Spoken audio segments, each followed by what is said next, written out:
안녕하세요. 매일 아침 말씀 묵상에 오신 여러분을 진심으로 환영합니다. 10월 8일 수요일 충돌하는 가치들. 요수아 2장의 라합의 사건과 요수아 9장의 기브온 민족들의 속임은 어떤 공통점과 차이가 있을까요? 핵심 질문입니다. 라합의 이야기와 기브온 사람들의 이야기는 어떤 유사점과 차이점이 있을까요? 오늘 우리에게 주는 교훈은 무엇입니까? 우선 유사점을 찾아보겠습니다. 여호수아 9장 6절입니다. 그들이 길갈 진영으로 와서 여호수아에게 이르러 그와 이스라엘 사람들에게 이르되 우리는 먼 나라에서 왔나이다. 이제 우리와 조약을 맺읍시다. 우리가 그들의 양식을 취하고는 어떻게 할지를 여호와께 묻지 아니하고 여호수아가 곧 그들과 합친하여 그들을 살리리라는 조약을 맺고 회중 족장들이 그들에게 맹세하였더라. 그들과 조약을 맺은 후 사흘이 지나서야 그들이 이웃에서 자기들 중에 거주하는 자들이라 함을 들으니라. 이스라엘 자손이 행군하여 셋째 날에 그들의 여러 성읍들에 이르렀으니 그들의 성읍들은 기브온과 그비라와 브에롯과 기랏 여야림이라. 그러나 회중 족장들이 이스라엘의 하나님 여호와로 그들에게 맹세했기 때문에 이스라엘 자손이 그들을 치지 못한지라. 그러므로 회중이 다 족장들을 원망하니 모든 족장이 온 회중에게 이르되 우리가 이스라엘의 하나님 여호와가 그들에게 맹세하였은즉 이제 그들을 건드리지 못하리라. 우리가 그들에게 맹세한 맹약으로 말미암아 진노가 우리에게 임할까노니 이렇게 행하여 그들을 살리리라고.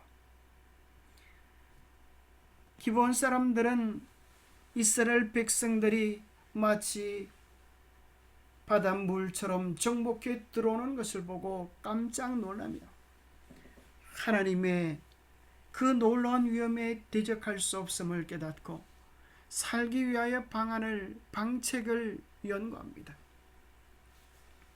그들이 순수하게 하나님 앞에 나가서 이스라엘 앞에 나가서 투항했더라면 좋았을 텐데 그렇게 하지 아니하고 그들은 속임수로 평화 조약을 체결합니다.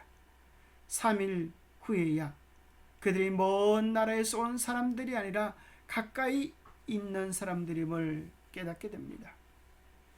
그들에게 왜 이렇게 하였느냐라고 물었을 때에 그들은 생명을 보존하기 위하여 했다고 하는 그들의 솔직한 의견을 제시합니다. 기브온 사람들의 말은 라합의 말과 놀랍도록 유사합니다. 두 경우 모두 이스라엘의 하나님의 권능을 인정하고 이스라엘의 성공이 단순히 인간의 업적이 아님을 고백합니다. 다른 가나안 사람들과 달리 이들은 이스라엘 백성에게 땅을 주시려는 여호와의 계획에 저항하지 않고 주께서 친히 이 민족들을 이스라엘 앞에서 몰아내시는 것을 인정합니다. 애굽에서의 구출과 시온과 옥에 대한 승리는 라합과 기브온 사람들이 이스라엘과 약속을 맺게 만들었습니다. 그들의 공통점은 그들은 다 하나님의 권능을 인정합니다. 여호와의 계획에 저항하지 않고 구원받기를 원합니다. 주께서 이 민족들을 몰아내시는 것을 인정합니다. 그런데 어떤 차이점이 있을까요? 여호수아 2장 11절에서 12절에 보면 라합은 두 정탐꾼에게 하나님의 역사심과 하나님에 대한 그들의 신앙적 고백을 표현하고 그들에게 자기들을 구원해 주기를 간청합니다. 반면에 기브온 사람들은 라합처럼 정직하게 그들의 구원을 요청하기보다 꾀를 내어서 먼 나라에서 온 사람인 것처럼 속입니다. 그들은 헤어진 전대와 헤어지고 찢어져서 키운 가죽 포도주 부대를 나귀에 싣고 그 발에는 낡아서 기운 신을 신고 낡은 옷을 입고 다 마르고 곰팡이가 난 떡을 준비하고 그들이 길갈 진영으로 가서 여호수아에게 이르러 그와 이스라엘 사람들에게 이르되 우리는 먼 나라에서 왔나이다. 이제 우리와 조약을 맺읍시다.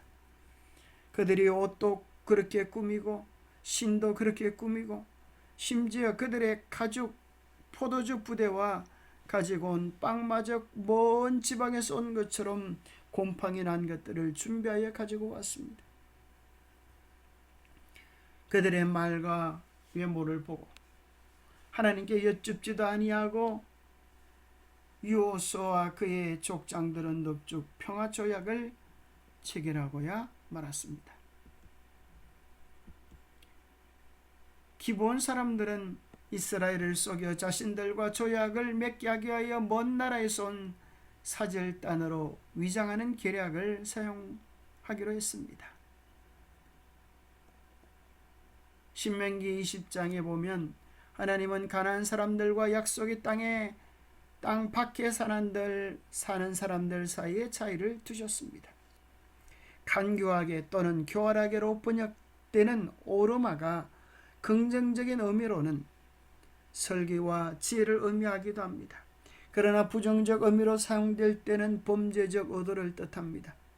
기본인들의 기만적인 행동 뒤에는 파괴적인 의도보다는 자기 생존을 위한 의도가 숨어 있었습니다. 라합은 이스라엘의 하나님께 온전히 굴복하려는 의지를 나타냈고 반면 기브온 사람들은 속임수를 선택했습니다. 그로 말미암아 어떤 결과에 이르게 되었습니까? 라합과 그의 온 가족은 구원받는 대열에 들어섰을 뿐 아니라 이스라엘과 똑같은 대우, 이스라엘과 결혼할 뿐 아니라 메시아의 조상이 되어지는 크나큰 특권까지 누리게 됩니다. 레기 19장 34절에 보면 너희와 함께 있는 그류민을 너희 중에서 나은 자같이 여기며 자기같이 사랑하라. 너희도 애굽 땅에서 그류민이 되었었느니라. 나는 너희의 하나님 여호와이니라 라고 말씀하고 계십니다. 내 이웃을 내 몸과 같이 사랑하라라고 하는 그 범위 속에 그류민들도 포함되는 것을 확인하게 되는 것입니다. 그들이 정말 정직하고 솔직하게 하나님의 구원을 인정하고 그분의 백성에 속하기를 원한다는 그들의 의사를 표현했더라면 그들은 영원히 종이 되는 일이 없어도 되었을 뻔했습니다. 하나님은 당신의 계열 속에 타국인도 자기같이 사랑하라고 언급하셨습니다. 부자 선지자 507페이지에는 이렇게 기록되어 있습니다. 기브온인들이 정직하게 이스라엘과 교섭하였다면 훨씬 더 좋은 대우를 받았을 것이다. 여호와께 복종함으로 생명의 보존은 얻었으나 그들의 기만은 그들에게 굴욕과 노역을 가져왔다. 하나님께서는 이 교회 우상 숭배를 버리고 이스라엘과 연합하는 자들은 모두 다 언약의 축복을 나누어 가질 수 있도록 조치를 취해 두셨다. 그들은 너희 중에 우간 이방인이라는 칭활에 포함되었고 소수의 예를 지하고는 이 계급의 사람들도 이스라엘인과 동등한 은총과 특권을 누릴 수 있었다. 그들의 정직하지 않음이 평생 종이 되는 무거운 짐을 짊어지게 했습니다. 기만으로 이루어진 조약이라도 회중이 다 족장들을 원망하였으나 족장들은 비록 기본인들의 기만으로 이루어진 것이긴 하지만 그들이 이스라엘의 하나님 여호와로 그들에게 맹세한 까닭에 죄악을 깨뜨리기를 거절했습니다. 이스라엘의 하나님이